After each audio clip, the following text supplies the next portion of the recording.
Assalamualaikum warahmatullahi wabarakatuh. Hamdan wa syukranillah amma ba'du.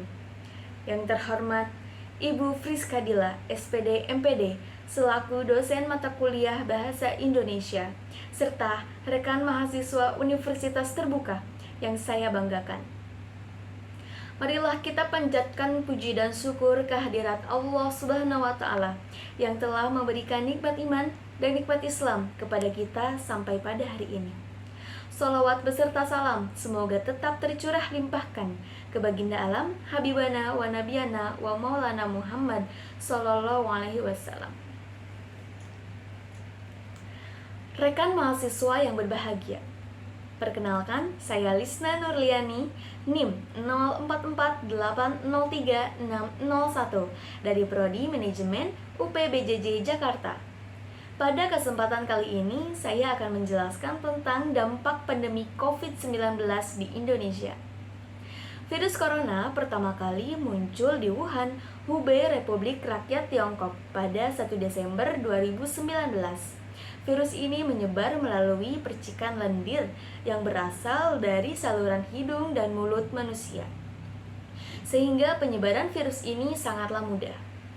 Ketika seseorang terdeteksi positif corona, maka orang lain yang melakukan kontak fisik maupun interaksi dengannya harus segera diperiksa, berjaga-jaga agar diketahui apakah orang tersebut tertular atau tidak.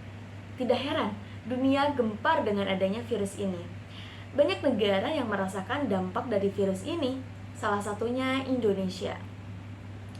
Kasus pertama di Indonesia yaitu pada 2 Maret 2020, sekitar 61 hari dari kasus pertama di Tiongkok. Pasien 01 ini terpapar virus di acara dansa di Club Amigos, Jakarta Selatan pada 14 Februari 2020 dari warga Jepang yang tinggal di Malaysia. Disusul oleh 9 orang lainnya yang dilihat dari riwayat perjalanannya. Nah, mereka melakukan perjalanan ke Tiongkok, lalu ke negara-negara lain, lalu pulang lagi ke Indonesia. Nah, setelah melakukan perjalanan tersebut, gejala-gejala virus corona mulai menyerang mereka. Dan setelah diperiksa, mereka positif corona. Lalu, apa saja dampak pandemi COVID-19 bagi Indonesia? Pada sektor ekonomi, pemerintah memberlakukan PSBB atau pembatasan sosial berskala besar sesuai dengan PP nomor 21 tahun 2020 pasal 1 yang berbunyi PSBB adalah pembatasan kegiatan tertentu di suatu wilayah yang diduga terinfeksi COVID-19. Nah, pada bidang ekonomi ini sangat berpengaruh bagi bisnis kecil maupun bisnis besar.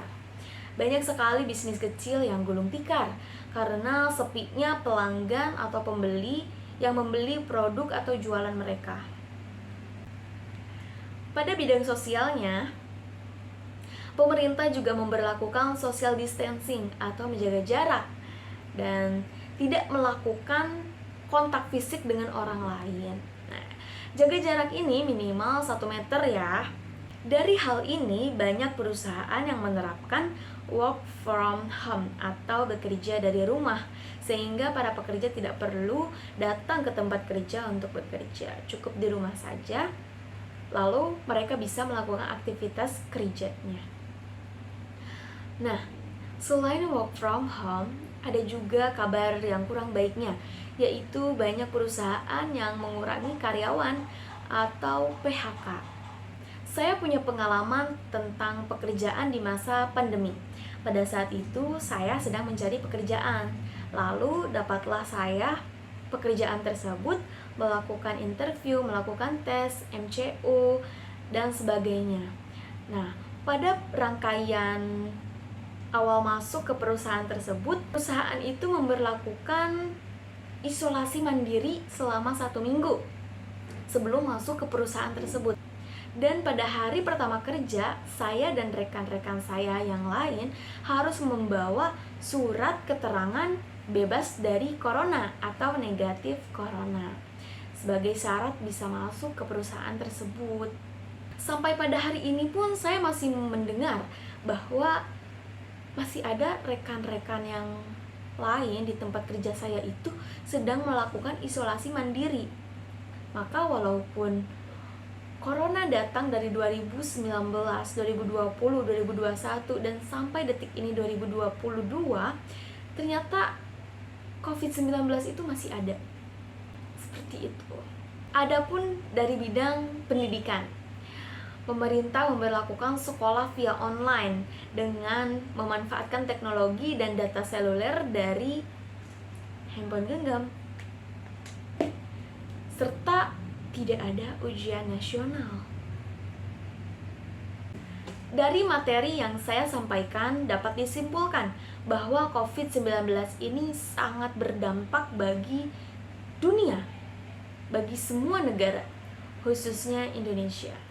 Untuk itu, sebagai warga negara Indonesia yang peduli akan kesehatan, maka marilah kita mewaspadai akan virus ini dengan cara kita melakukan protokol kesehatan dimanapun kita berada dan mengurangi aktivitas di luar rumah. Cukup sekian pemaparan materi dari saya. Mohon maaf apabila banyak kesalahan dan terima kasih telah mengunjungi video ini. Sampai jumpa di video selanjutnya. Saya Lisna pamit undur diri. Wassalamualaikum warahmatullahi wabarakatuh.